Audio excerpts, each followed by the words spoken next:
Yo, everybody. Welcome to Off Panel, a weekly interview podcast about all things comics brought to you by Sketch.com. I'm your host, David Harper, and this week's guest is the writer of Rise of the Powers of X, X-Men Forever, and the upcoming The Power Fantasy over at Image Comics. It's Kieron Gillen. Thanks for coming on, Kieron. Thanks for having me. I just realized this is the first time I've said that title out loud. Is it Rise of the Powers of 10 again? I would rather not confirm. There we go. But we're recording this on March 13th, and it is interestingly timed as you just wrapped your final Marvel script before rewrites. And I also think this is kind of interesting. You finished it the day before, I believe, your recent home of the X Office is going to be announcing the next era at South by Southwest, meaning it's a time of much transition for all involved. How are you feeling?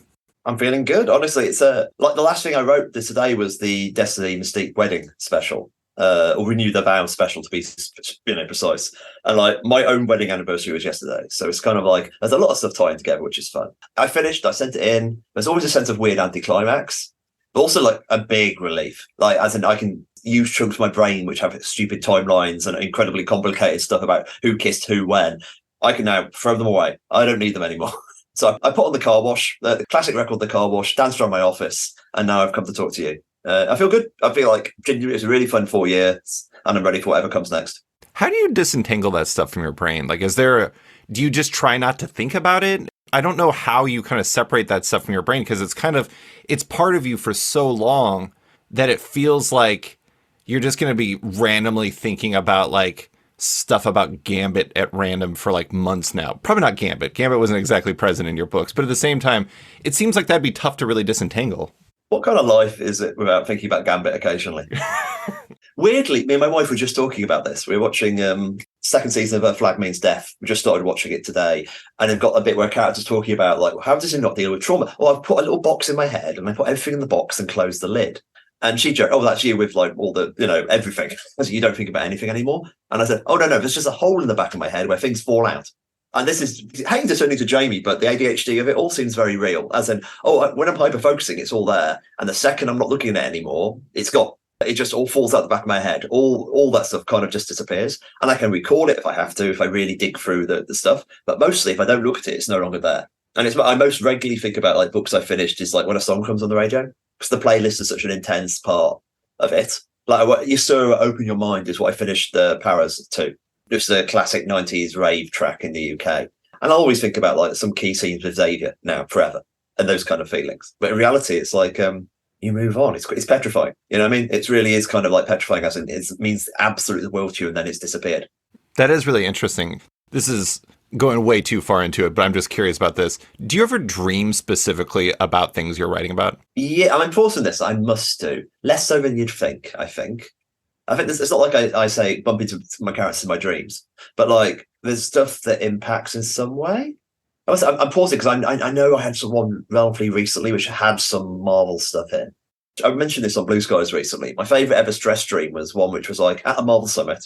Everything was very normal, like Brian's there and everyone else is there, but I'm just carrying around a box full of human feces, like this little cardboard box. Like, and I'm carrying it around and everything's fine. And people go, hey, what's that? That's Kieron's crap. That's the crap Kieron has to carry around. That's Kieron's crap. And then I wake up and it's like, oh, my subconscious just phoned that one in. It's like, it just didn't even try. So yeah, it's much more like the standard stress dreams than anything else. It's funny. The reason why I thought about that is I have a friend who's German. She's from the Heidelberg area of Germany. And she came over to the US. She was teaching at a German immersion school in Alaska, and I became friends with her. And I remember I visited with her in Heidelberg, and she was mentioning the fact that she doesn't really speak English that much anymore. And so she's kind of gotten out of practice of it. And she said that she knew things had really changed when she stopped dreaming in English. That's interesting. Yeah, I thought that was really fascinating. Yeah. Do you speak multiple languages? Mm-mm. No, I started learning Italian a few years ago. My wife's like half Italian and she's got family over there. So I wanted to finally make the jump. And you're aware, it's the can you think of it? That whole what was that 80s? Was it Firefox, that 1980s movie about a plane? You had to think in Russian to fly the plane. No, I've not heard of that. I love that idea, though. Yeah. So there is a bit of that. And I remember like is it The Secret Garden? No, The Secret History, Donna Tartt's book. And that whole thing is about Latin students. And there's a whole, as somebody who didn't really speak a second language there to any degree, apart from a tiny bit of German, she talks about how the narrator talks about how different it is to think in Latin.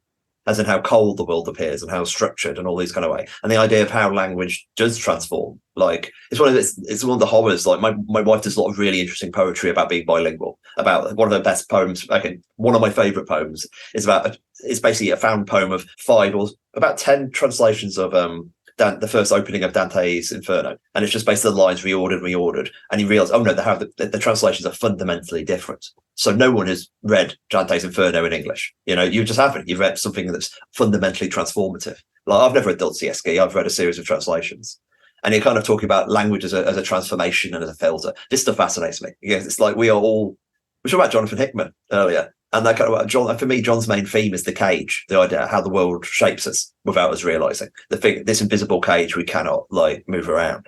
And I've got a little bit of overlap, as in terms of what we don't think about is the most important things at all. They are the limitations of thinking, and language is one of them. That's why I always loved 1984 as a kid. 1984 is a book about an attempt to cage humanity for their ability to express or feel. So yeah, I love all that stuff. That was a big Kieron Gillen answer that hit a load of things. This is going to come across as an over-the-top thought or I don't know what, but I kind of feel like in a weird way, superhero continuity is a language in its own right.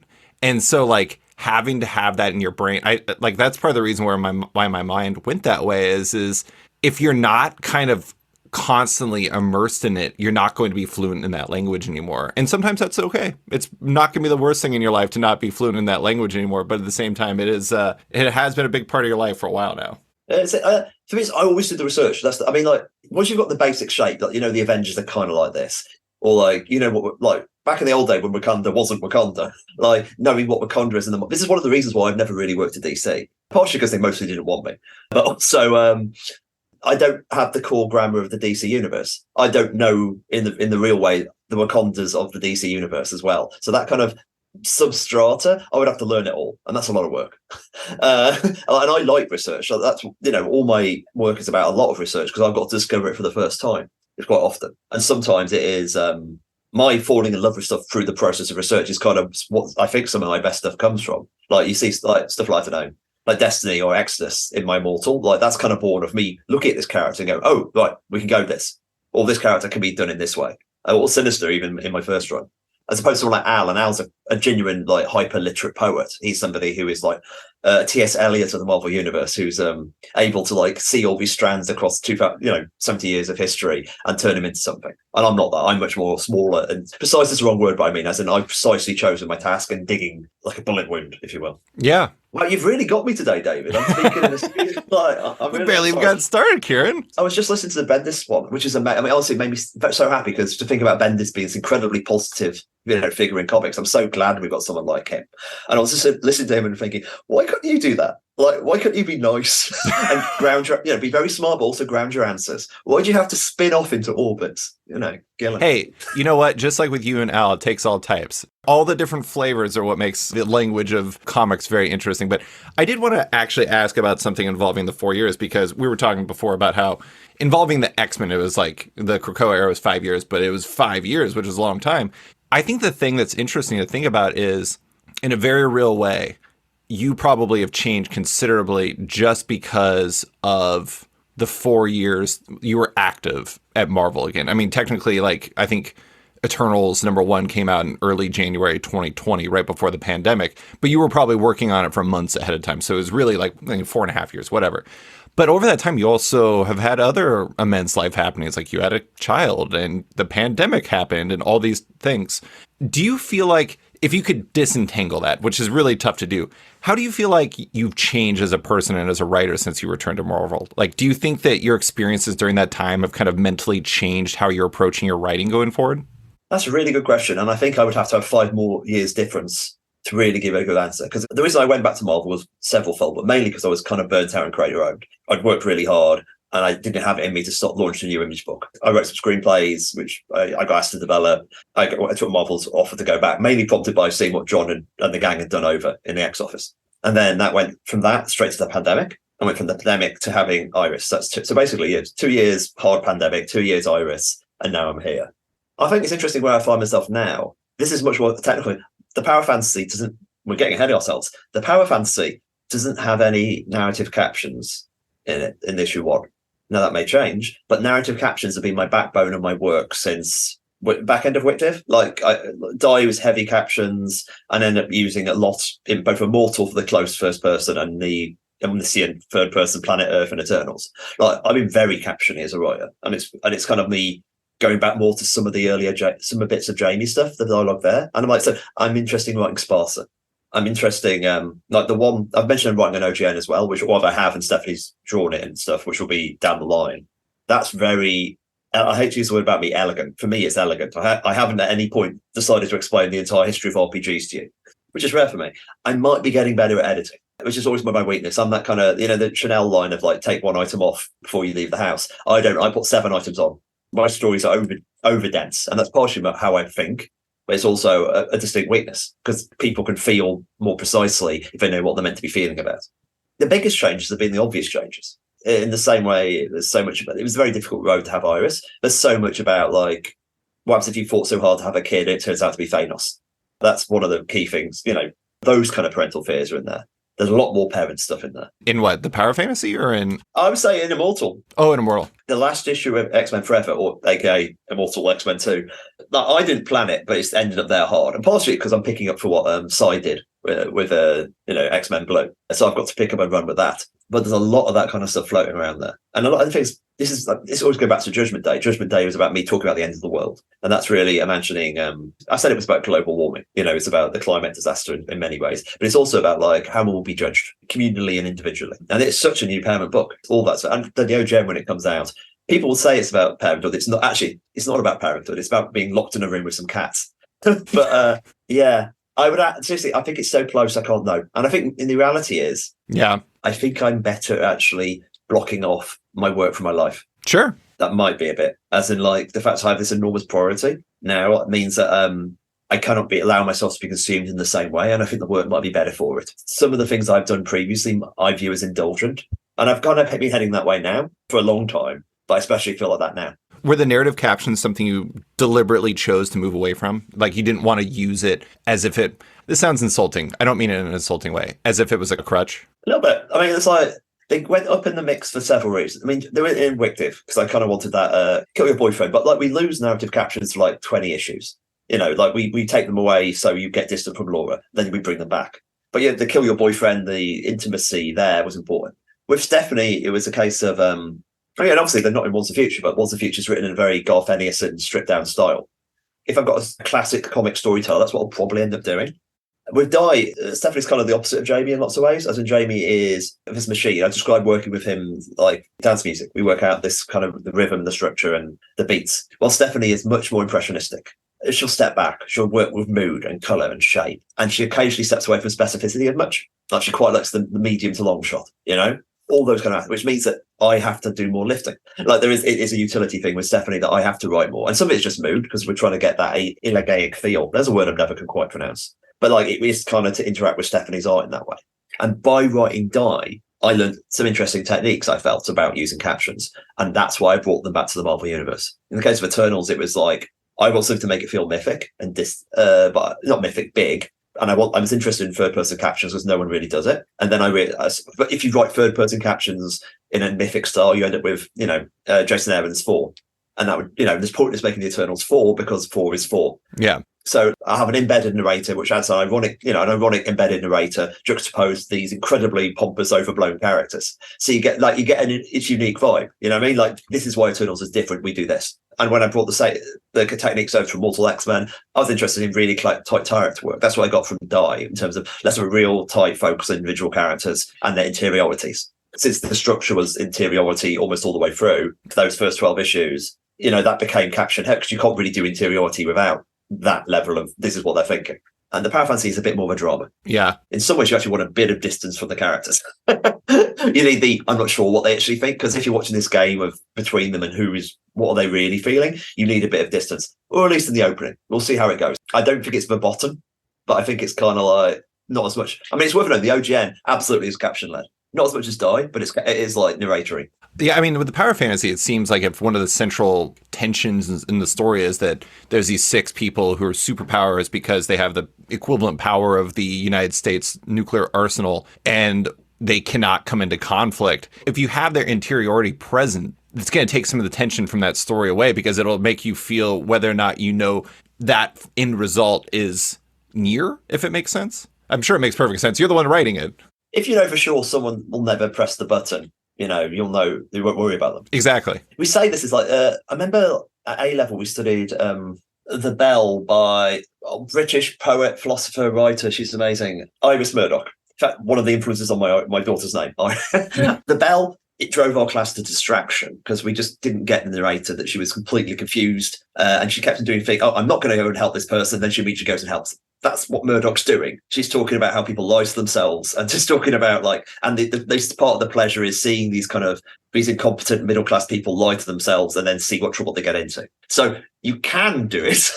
But Iris, of course, is part of the joke, in that, she's skewering them. The OGN actually is very much a unreliable narrator book. Like, you kind of increasingly realise, oh yeah, she's off. And that's part of that's fun. So we'll see. I don't need them, so I won't use them. And, and I'm saying this, I can imagine maybe further down the line, I might do a narrated issue and see how that feels. Well, something me and Jamie did with Wickdiv was, actually Young Avengers, was we wanted every issue to have something you hadn't seen before. So Young Avengers had all those kind of big formalist statements.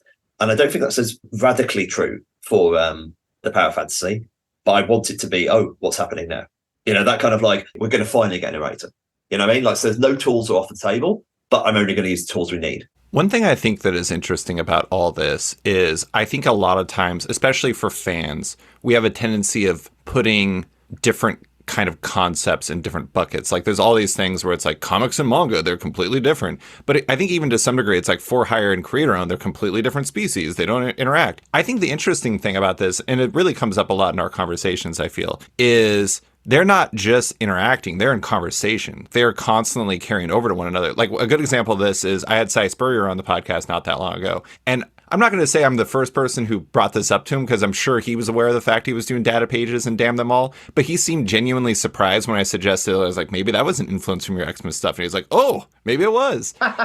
Bless him. And I do think it's interesting that there is this interactivity. And it seems like, especially for you, it's like, not only were you burned out on creator owned, if I remember correctly, Peter Cannon Thunderbolt kind of made you realize in the process of deconstructing superheroes that maybe you still do have something to say about superheroes. And that's one of the things that's interesting is, like, as much as I want to cleanly delineate this podcast between the Power Fantasy and Marvel and stuff like that, they're in constant conversation. They're inseparable. Yeah, I mean, if I was famous enough to have a really detailed Wikipedia page with periods, you get bands and they break it down by the albums. It's exactly that. As in, you can see the links. As I said earlier, the techniques I learned in Die and to some degree Wickdiv were brought back to Immortal X-Men and Eternals. Now, stuff I thought about in there, I've got to go and do it in creator own. And if you go back further, YA, Young Avengers explicitly became Wickdiv, as in Young Avengers was born as in, okay, we're doing this, we're enjoying it, there's stuff we can't do. Not in a bad way, just they don't fit in Marvel. So we've got to do our own thing. And then that of it.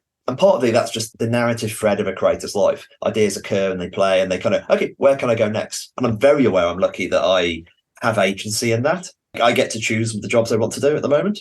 And there's definitely some people who have to take the jobs, but even people who have to take the jobs shape them according to where they are. I would say at least the good ones do. And that seems really cruel. But I think for me, that's true. The creators I most admire will warp any job to their will.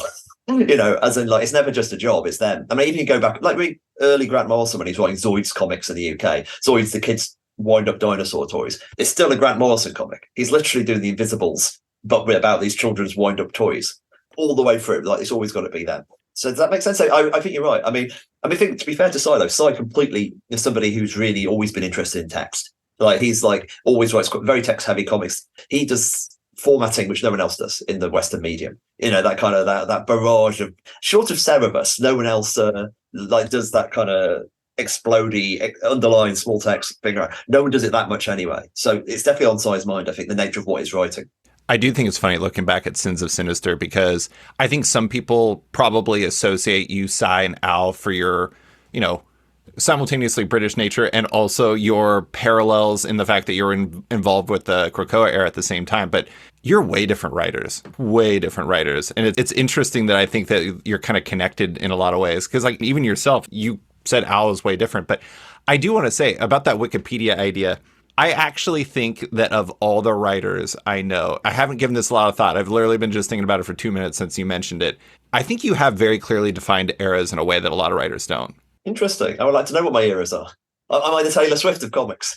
Pre-Marvel, you had like kind of like I don't know, it was like your first album. And then when Marvel hit, this is not downplaying Phonogram by any means, but when Marvel hit, I kind of feel like you had your first big hit album.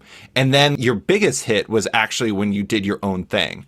I guess we could say it was like, what is it? Taylor Swift's Red, the one where she took the rights back and re-recorded her own thing. That was you doing that. And then you came back with Marvel and but you're always you're never, I'm not going to say never, but most of the time when you're doing creator-owned, you're doing creator-owned. And most of the time when you're doing for-hire stuff, you're doing for-hire stuff. And most creators, I don't really feel like have such clean delineation unless it's like, like Rick Remender. You mentioned Rick Remender earlier. Rick, when he left Marvel, he's done. I wouldn't be surprised if he never came back. And I don't really feel like they kind of ping pong as much as you have. And it just seems like you kind of have these tight, like kind of 4 or 5 year windows in your career, and it creates a delineation that a lot of others don't. But you can also see the growth in each period, which is really interesting. I think you're probably right. Like, there's actually, here's something I don't think I've said in an interview. When I actually properly joined Marvel, as in when I went on my exclusive contract, the originally one, yeah, in 2010. So when I just got, it was to do with Uncanny X-Men. I didn't want to have the contracts come into effect until I'd left Rock Paper Shotgun, the video game website I co-founded. So explicitly, I need to stop this thing because now I'm doing this thing, as in this is my priority. And if you apply that sort of like really demarcated thinking to my career, that's exactly what I think you get, what you've described. Like the idea, okay, that's it. I'll do this now. And it's a frustrating attitude. Like, it's very hard for me to be around as I'm either doing something or not doing something. I'm very all or nothing. And it's like, and it's useful. And obviously it served me well, but like, can you imagine how annoying that is? I actually think it totally makes sense. It's like my friend only speaking German or only speaking English. It's like you have to put yourself in the right mindset, because if you were bouncing back and forth between the OGN and the Power of Fantasy and writing Judgment Day, you couldn't do that. That would kill you. Yeah. I mean, Judgment Day alone almost killed me. I know.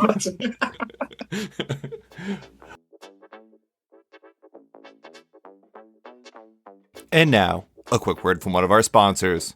Looking for the right place to read digital comics? You can find it at Omnibus.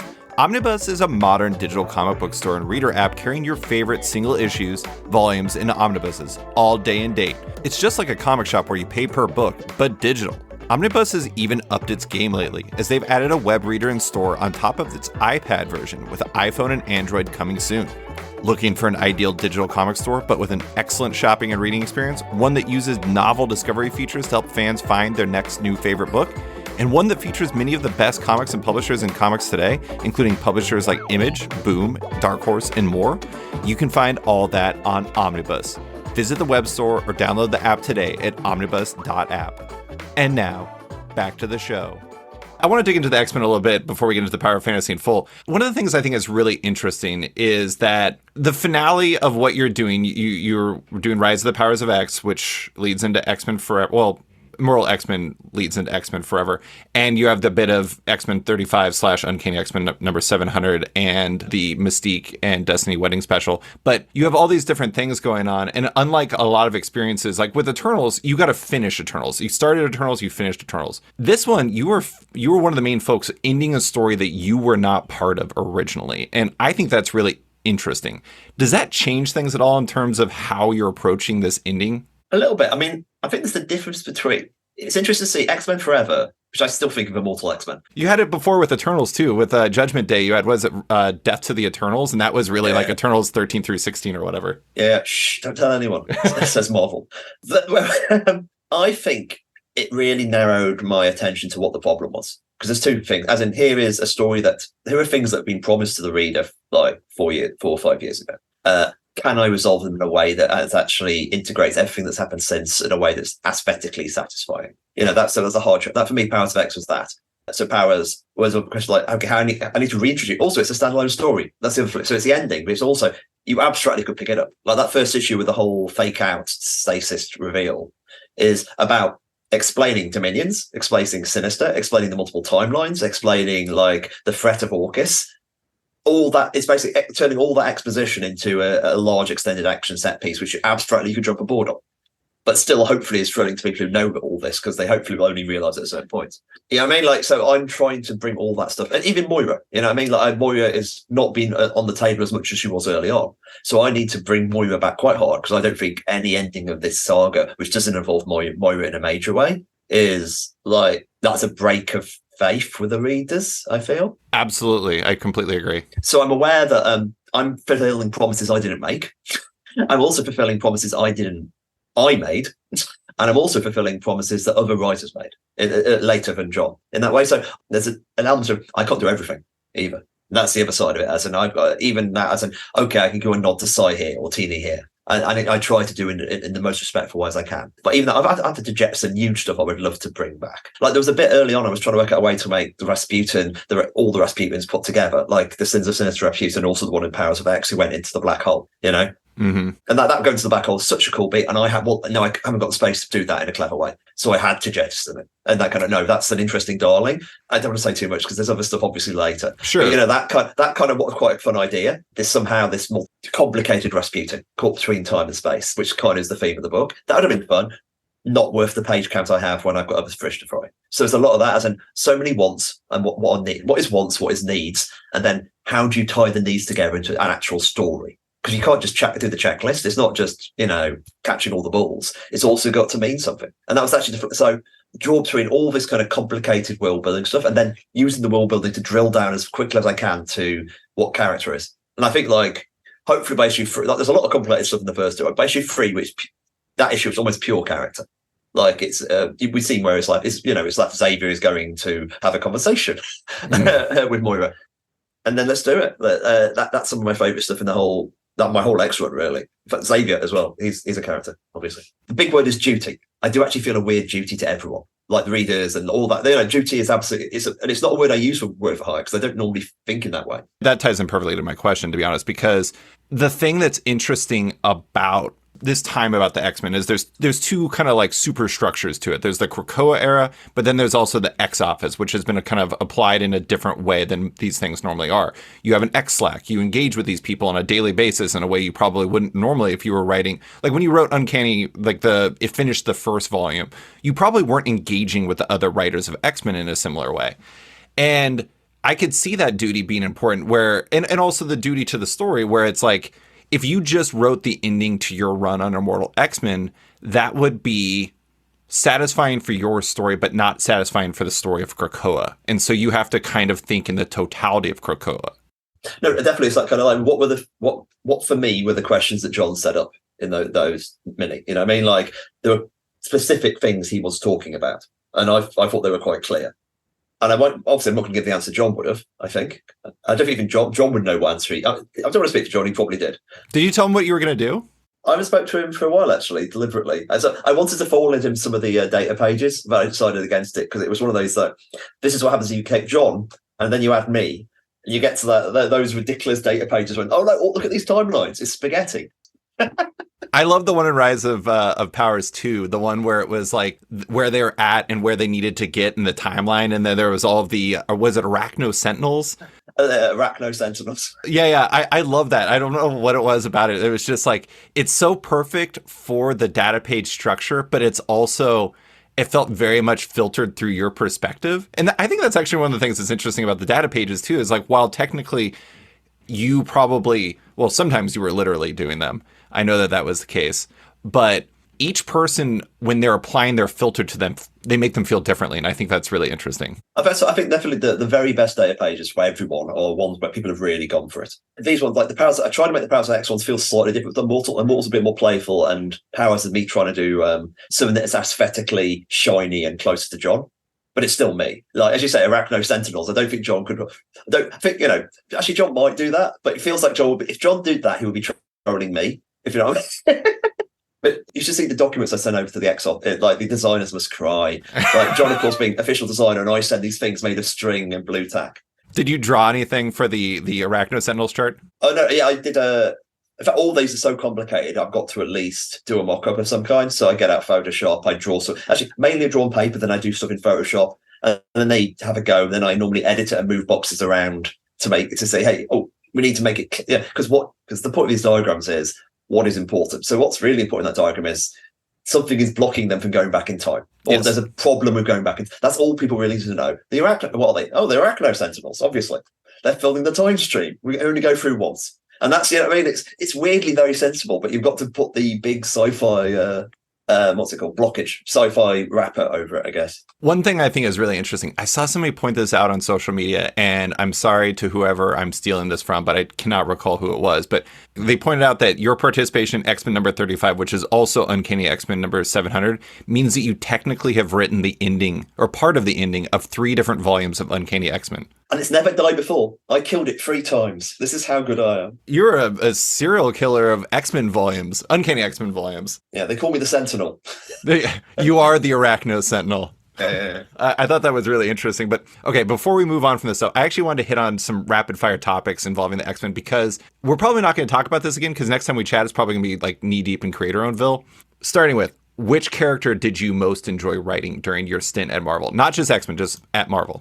Oh man, I always say you never pick favourites in that way, but they've all been they were all interesting in different ways. Like, that's a really tedious answer. And at this stage, since I'm just leaving, I think more about the mistakes, as in stuff I wish I'd had. Not even mistakes, stuff I wish I'd been able to find ways to do more, or and I don't want to over talk about what I think my mistakes are yet, like, because before it's over, right? Like, I don't want to colour people's read. My answer for you, if I could put an answer in for you, it was the machine that was the planet Earth. That's my pick. That was a gig. I mean, I had to edit so much stuff out for that, because it's like some of the more psychotic captions which I wrote, because the machine was kind of stream of consciousness, like, because he's falling apart. So it's like the Earth is doom scrolling, almost. And this is what the Earth is thinking as it's going through. And there was some really brutal stuff that was in there, in a kind of the segue from comic to.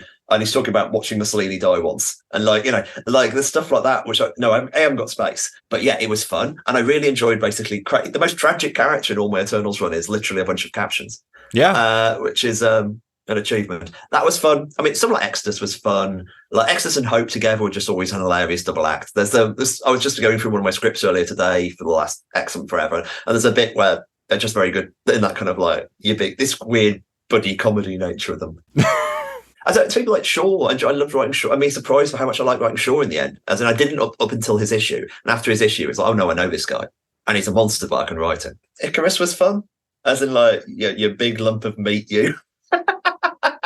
One of my favorite parts of your Eternals run was where he was learning how to actually fight, because he never needed to learn how to fight because he could die whenever. It was just such a good character beat, because you would think that he'd be good at fighting, because that's literally all he does. He was terrible at it. And it was spectacular. Teach me how to dodge. When I had that idea, it made me laugh a lot. And can you imagine this big Conan-like figure go, teach me how to this earth emotion called dodging. Was there a character or a part of the work that you had found particularly challenging over that stretch? You can just say all of Judgment Day if you'd like, but I feel like that's a bit of a cop-out. Judgment Day was all right. Like, it was just work. Challenging I mean, I'm quite addicted to the physical of it, and that's the problem. That's how they get you in work for hire. There's a bit of you that really is addicted to the deadlines and hitting it, and I can pull this off. I think I've said this before, but there's that bit at the end of Marvel Boy when Dr. Midas is dropped into another dimension, and all the mindless ones are coming at him. Now, how can I turn this to my advantage? Mm-hmm. That's like being a work for hire writer. Like, no matter how, when it's bad, part of you goes, "Oh, I should quit," and the other part of you goes, "But if I do this, I can pull it off." You know what I mean? And that's pride messing with you. Like, that's a part of that's one of those bits that must make you a masochist somehow. So that stuff was fine. What if I find hard? I find hard working in the X office. Like, interesting. I don't think I don't think that level of mass collaboration is too suiting to me. Like, I think I was fine at it. It's not like I was an arsehole. But like, I was aware of my tension of like, this is not aesthetically coherent enough for my liking. Like the bit of me which is a bit like a Hickmanian graph. I found that emotionally stressful. And so that's a good example of something I found hard. I mean, it was good. I mean, I did it and enjoyed it, and I'm not sure I'd do it again. Not in a bad way, but partially because I've done it. It's interesting because I think you said this in an interview with Hard Drive about the power fantasy, but you described the power fantasy as much more novelistic, as in, like, you're writing it kind of like a novel.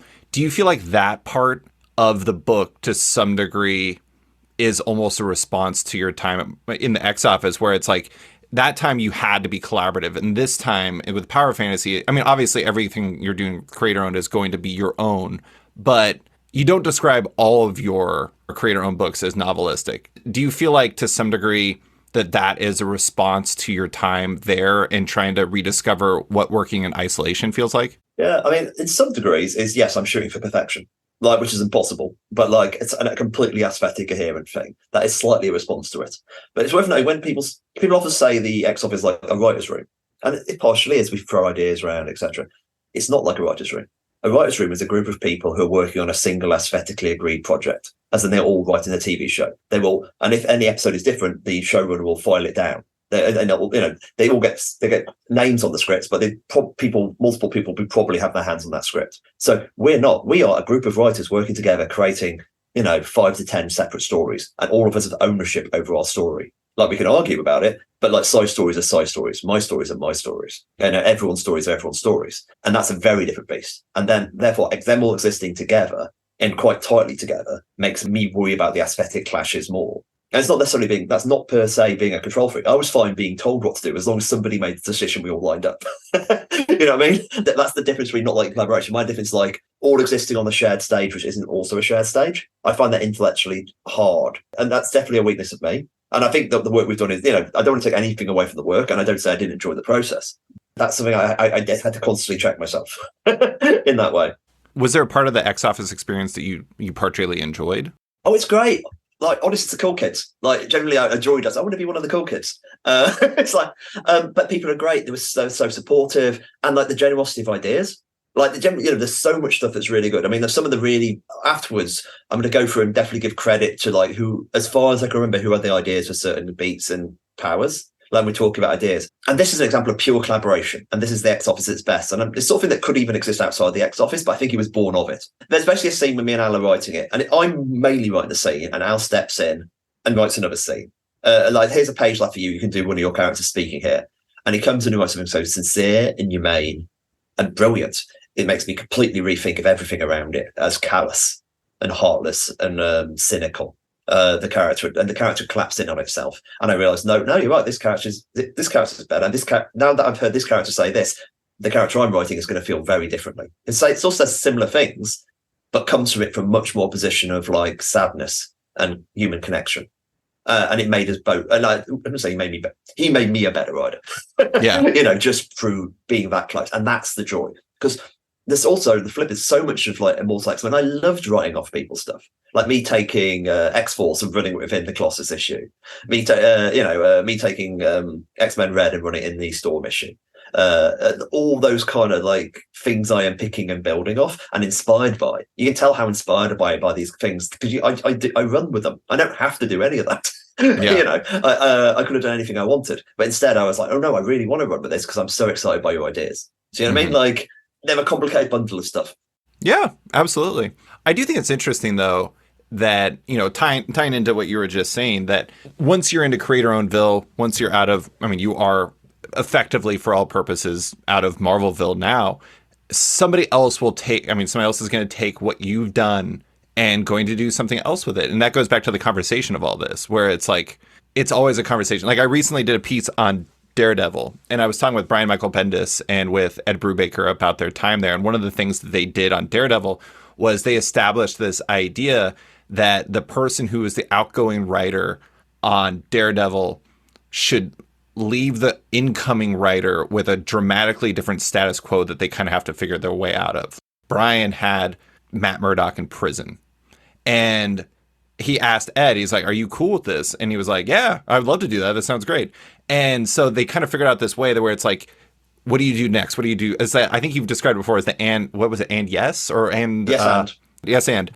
Last question involving this stuff. Is there an element from your work over that stretch, including Eternals and Judgment Day and everything, that you would most like to see another writer pick up and do something with? I always feel that's loaded. As in, the answer is always yes. And but I would never want to make someone, because it's always I'm excited by people who choose the yes and. Like, Al is an amazing yes ander. Like, when I finished Journey to Mystery, actually Young Avengers as well. Yeah, I was expecting anyone to. I kind of tried to leave a low key, which is useful for people who would never. No, I didn't want to force people into anything. But of course, I hope people would run with the stuff. Whenever I write a character or an idea, one of the most sincere compliments Hickman ever paid to me was when I read Secret Wars, and I realized, oh, he's using my Sinister.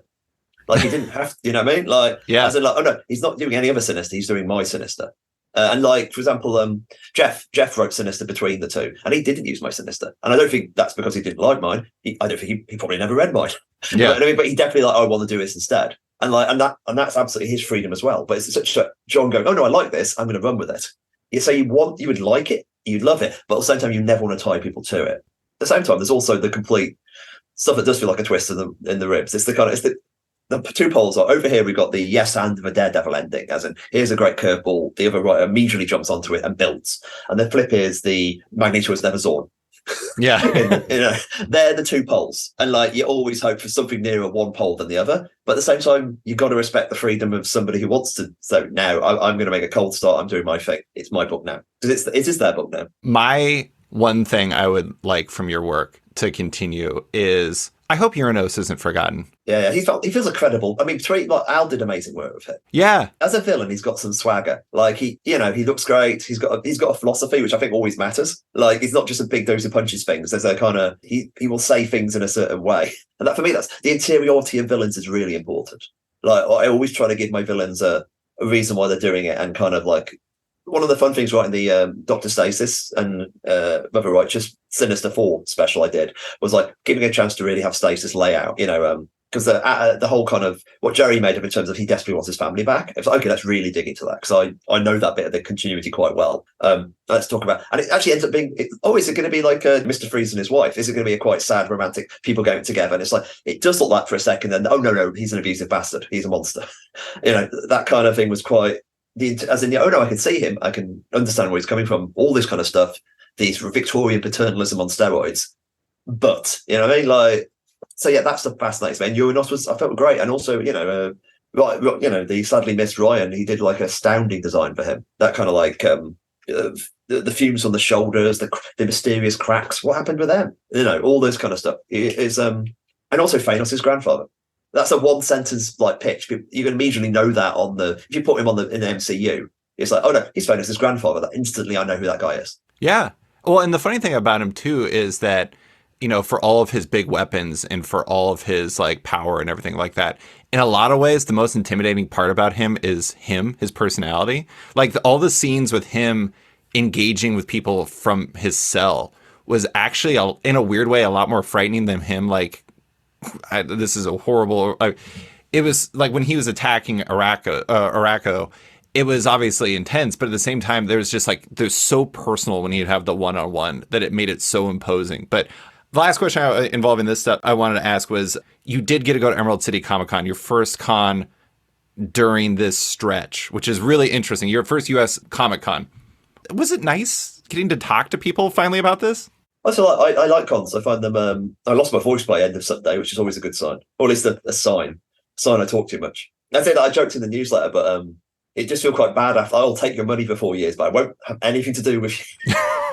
You know what I mean? That was not up to you, though.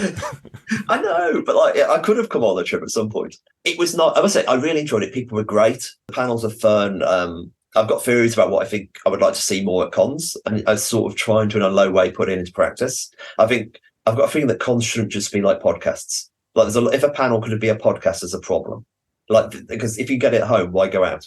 Or why, and not seeing a live podcast recording is actually a different thing. That's actually about seeing it happen. And me and Chip did a really dumb panel. I interviewed him, and I left 10 minutes in to go to the next panel to annoy the image panel a bit, then leave. And that broad sense of like chaos happening, they are kind of, anything can happen now of it all. In the same way I wanted to announce Power Fantasy at a panel in that kind of like, hey, you're here, you see it first. That kind of like, it's worth turning up for. And that's because I think about that broadly with comic shops in terms of like, with a Power Fantasy, I want to like do, this is worth turning up monthly for.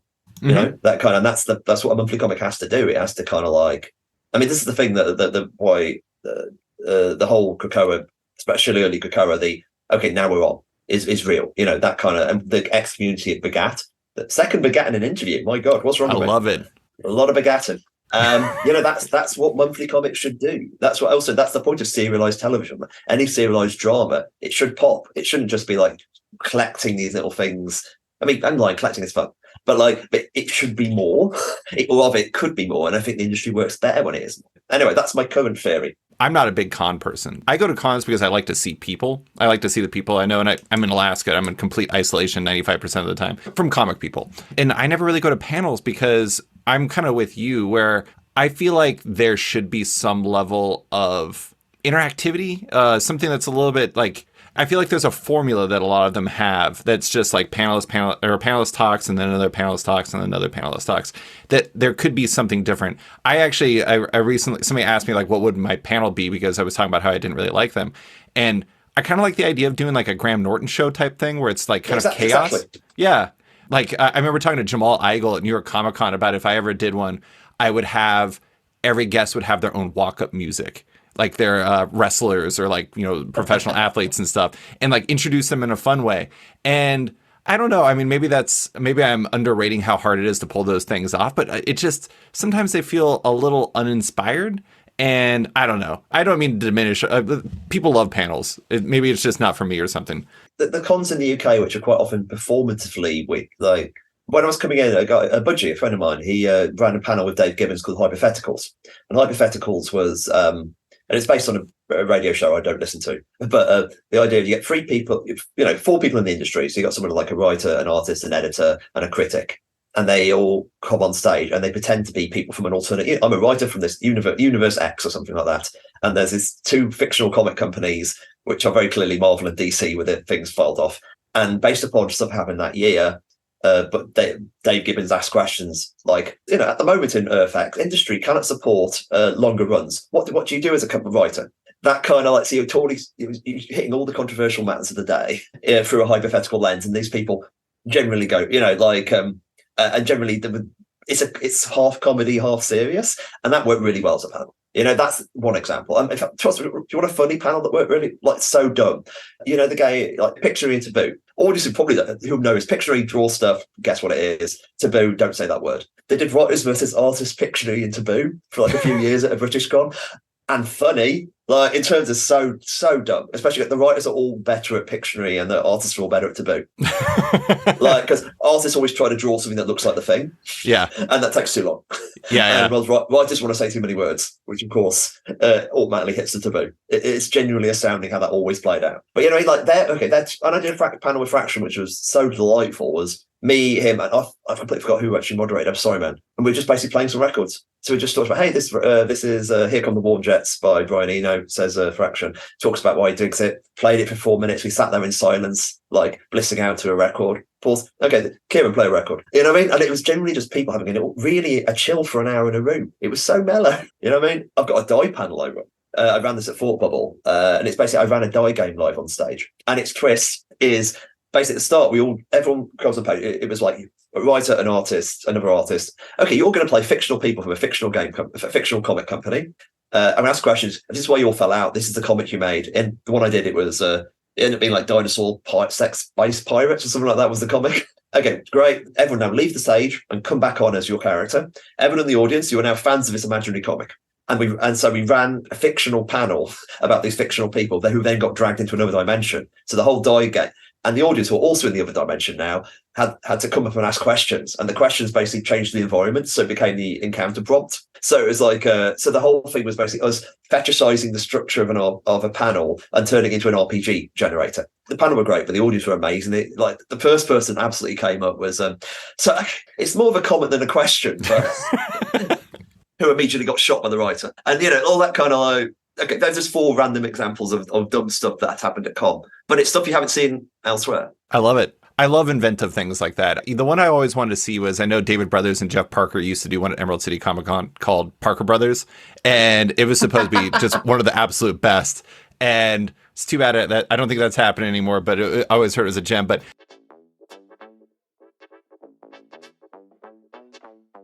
and now, a quick word from one of our sponsors. Zoop is the new home for creator-owned crowdfunding. Visit zoop.gg to support campaigns by Harley Quinn's Chad Hardin, 2080's Jimmy Broxton, Comics Prodigy Near Levy, and The Phil's Chris Weston, amongst other live campaigns. There are more titles coming soon, so visit the site, sign up for alerts, and support these creators by putting out amazing books. To take part in all the fun, it takes less than 30 seconds to create an account. The e-commerce style checkout is easy and intuitive. You can add multiple rewards and add-ons into your cart, provide some info during checkout, and you're done. No confusing additional steps in finalizing your pledge, and no post-campaign surveys. And of course, every creator appreciates your support. For creators looking to crowdfund your project, Zoop is currently open for submissions. Email them at hello@wearezoop.com to start a campaign. And now, back to the show. I want to build off something you said and to get into the power fantasy. You were talking about Dave Gibbons's panel and about like thinking about stories that don't last long in the direct market, like confronting real realities. And that actually works because, you know, we talked previously for a feature I wrote on Sketched about the challenges in telling original stories today. And for that piece, you told me you originally intended to come out of the gates for your new creator-owned era hot and launch with an imprint effectively where you would do 4 books simultaneously before you heard retailer Patrick Brower and he ruined your dreams when he came on off panel, which I want to note he apologized for last time he came on the podcast. He was crestfallen about learning that. Instead, you decided you wanted to focus your efforts with it all starting with one book. That's the power fantasy. It's your upcoming book with Cassandra Wingard and Clayton Coles over at Image. It's a story of 6 people with superpowers in that they have the destructive capacity of the entire U.S. nuclear arsenal and how the world's continued existence relies on them never coming into conflict. The thing I'm interested in, I'm interested in a lot of things involving this, and I know there's not much you can say as far as the plot, but you had one pick for your first book to really open you up in this new era. What made this the right one? I think it's one that felt most urgent. But actually urgent in as in, I have to tell this now, as it feels my certain apocalyptic feelings. Or fear of apocalypse, really. And if I'm feeling something, I often think other people might. Like, I don't often, that's partial that. In the reality, it's also the one that feels most time sensitive. Like, it's the one that most synergizes with the end of Immortal X-Men and leaving Marvel. You know what I mean? Like, not in that kind of, if you like Immortal X-Men, you're probably like this too. If you've heard good things about Immortal X-Men and don't really like classical superheroes, you're probably like this. That's kind of what happened to Wictiv. In that kind of Wictiv was born of ideas that came from that period, but could never work at Marvel. This is kind of the same one. So in other words, it's that kind of, oh yeah, this is the one which ties in and is like, if you finish Immortal X-Men and Powers in July, this launches in August. So that's probably the reason. But I think honestly, the really big one was it did fit. Okay, that is the big one, I guess. Okay, no, that makes sense. That's the clinical thing to do. As in, this book finishes, the book which is thematically a sequel in some ways is the one you should launch next, or these launch first. But it's also like me and Casper have been working on stuff for a long time and wanting to work on stuff for a long time. The 3 other books, 2 of them I haven't nailed down artists. Actually, one of them I kind of did, but when I decided not to do it, we kind of moved on. The other one is I'm still trying to work out the artist exactly, and the other one is OGN. Yeah, no, the OGN was already well in advance. And the okay. OGN was separate. So that's separate from the 4. Yeah, okay. Yeah. There was another book, and then and the timing on that as well. So it also ideally I want to do all these books eventually, but like all the pieces are in place for the power fantasy. The time, as in why now? The creator, Casper really wants to work on it. The research, as in yes, I'm researching a lot for it as always, but it's a lot of stuff I already know a lot about. And there becomes a point in your thinking where, oh no, this idea is pregnant. The idea, you reach a kind of critical mass. Obviously, with superpowers and the nuclear element metaphor, like you get this point of critical mass in an idea, all the ideas, and it starts writing itself. It's like with Casper, I ended up sitting down and thinking, I need to write him the character bios, like the Bible. So I just sat down and I wrote 10,000 words without trying, in that kind of like, oh no, I know a lot about these characters. And also the process of writing it down made me have more ideas and fit it in. I said, okay, if that's true, this is true. Metaphorically speaking, if creativity is a jigsaw, the white page is the problem. Basically you need to put down a first jigsaw. It's supposed to be like jigsaws, but the easiest thing to do is put the first piece down because then it can go anywhere. It's the opposite for creators because the first piece is the impossible one. And the second you got one piece down, that implies other things. It's the same like any plotting, the second you've got more things on the board, your choices are limited, therefore you can make choices. And I'm just really excited by it. It's the one that felt that I was annoying Chrissy talking about it most. So that's usually a good sign. Well, to go back to something we said earlier, it kind of seems like you were already speaking the language. Like anytime you can just sit down and just write 10,000 words about characters, you're already in it. You already got your, what is Gambit up to going on of the power fantasy. But it's funny, when it was announced, of all the things it could remind me of, it reminded me of Image's launch. In that when Image launched, I did a big feature about the creation of Image for the Ringer, 7 years ago or something like that. And talking to each of them, one of the things that they deliberately chose was they wanted to they could have not done superhero stories, but they wanted to because they wanted to be able to translate their Marvel time to Image and make people understand that like this is a continuation, even if it isn't the same thing. Not a continuation. It's like a thematic continuation. Yeah. And it made the transition easier from fans of their earlier work to their new work. And I'm not surprised to learn that in some ways was playing into your thinking because it's smart. And also it's a story you want to tell anyway. So why not connect it in some ways? Yeah, it's interesting. Like the one thing that counted against me having it is the idea that it was something that's going to be read as a superhero story, as in that kind of like we're playing with the pun in superpowers. You know, that's the joke. But at the same time, it's like, and like that was true of Wictive as well. Wictive was a superhero story, but Wictive hid it a lot better.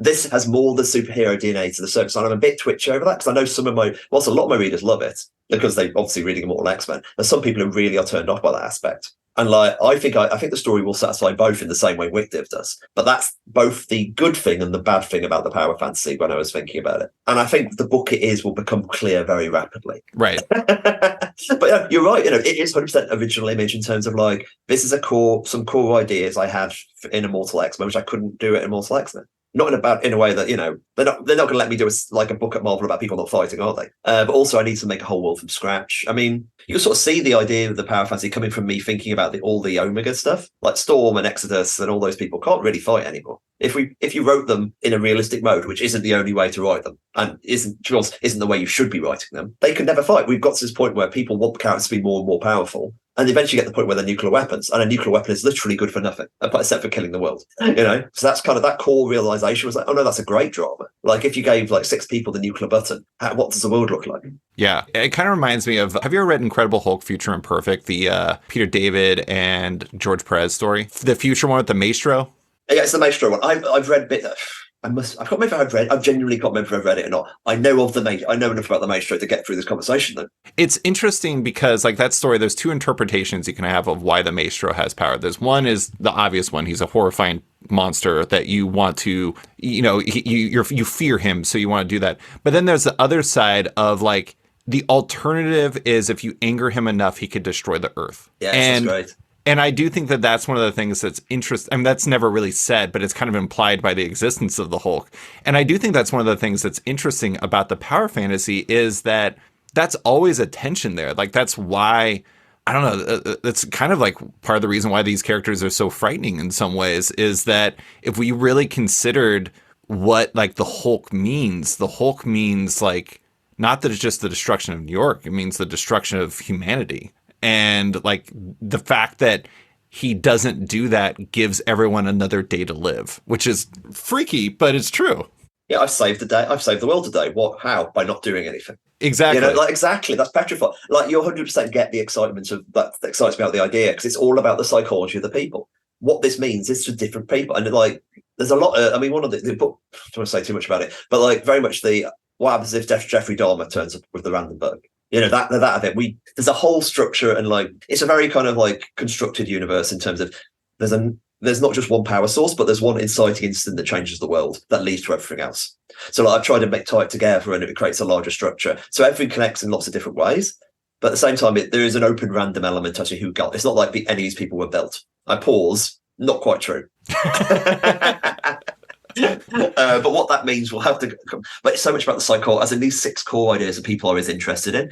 Then we link to Die. Die is a book about where people's superpowers in quotation marks, as in their RPG character abilities, are ways that talk about their character and present temptations and challenges, and then put all 6 of them together and see can they come to a decision. My original idea with Die was much more about that, just about that, and less about the whole of the meta elements I threw in. And power fantasy, in some ways, goes back to that kind of idea, the idea that the character drama here is the most interesting thing. These people, what do they do, what don't they do, and how their specific like powers, in quotation marks, affects how they live. And there's a lot in that. It's one of those things where you were just talking about collaboration earlier. It's like, it's genuinely a joy to be with Casper again, in terms of like, Casper's a real... just freedom and play, really free and playful, and he really wants to do interesting stuff. And we're doing actually much like what I worked with Jamie. We're bouncing instant messages each other earlier about like he was asking a question about here, and I was like, oh no, actually we can change that to this if you like. And this whole bit in the opening has changed its meaning entirely. and that's going to echo for the world building. You know what I mean? Like, so it's so additive. And I work with Stephanie as well. And Stephanie throws something down and you build on it. I mean, I was listening to the Brian podcast, as I mentioned. Brian talking about the wanting to write 40 pages instead of ahead of Andre. There's a bit of that too. I said, this is going to grow. I want this to grow and collaborate. I imagine you want to be able to respond to what you're seeing from Casper, because if he does something, like one of the things I often hear from people when I talk to them about their creator-owned books in particular is that like they see a character that is so cool that they want to know more about them. And then next thing you know, this character that was meant to be a side character becomes kind of like an essential supporting or like even a main character by the end of arc 2 or something like that. And that's the call and response of making comics, is how do you respond to your collaborators, right? Yeah, I definitely wanted, like, there's a bit in the first issue where one of the characters has a group of people, like somewhere between cult and friends, like that kind of vibe. And I sort of I give the setting, I give a lot of idea. This is what it should look like in this way, and this is the vibe. I'm not going to tell you anything. This is the sort of things these people be doing. These are the kind of energy they give off. Have fun, make some people up. And whoever looks coolest will be running with. You know what I mean? Like, I especially fill in the space, and I don't know which one of these characters, and I will build off that. In the same way, like with Stephanie, she suddenly did a general with a tiger for the head, and everyone wants to know about who's General Tiger Head. Yeah, and I wanted to know more about General Tiger Head, and I had to make it up. If we ever do a Die sequel, much General Tiger Head content. But yeah, 100%, and that's kind of part of it. And it's also for you as well. I mean, one of the things about an ongoing book, and this is important, this is one of the things all the classic Vertigo runs do. And what Dick explicitly did was, if it's going to be 5 years, if that's the plan, you have to plan to change and grow.